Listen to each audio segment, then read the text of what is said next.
Hello guys, আসসালামু আলাইকুম। সবাইকে জুম্মা ঈদুল আজহার মোবারক। তো ফজরের নামাজ পড়লাম, নামাজ পড়ে এখন বাইরে বের হলাম।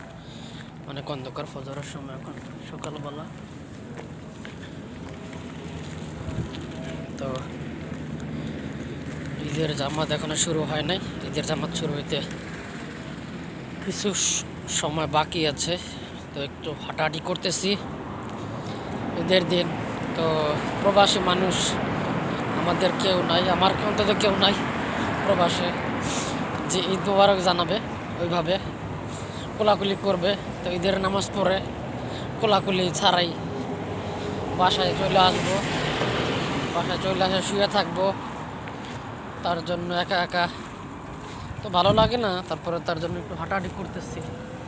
দেখতে পারতেছেন রাস্তায় কোনো মানুষ নাই, আর রাস্তা খুবই ফাঁকা।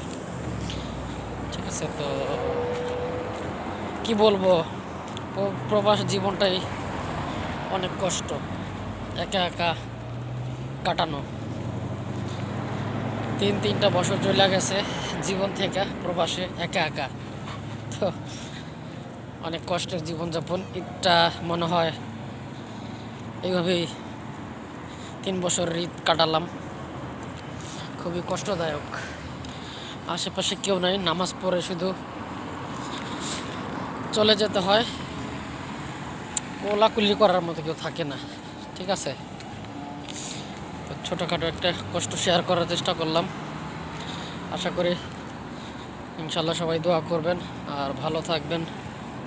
তো এখন বাসার দিকে যাব, তো পরে আবার বের হব ঈদের নামাজের জন্য। তো সবাই দোয়া করবেন। আল্লাহ হাফেজ, আসসালামু আলাইকুম।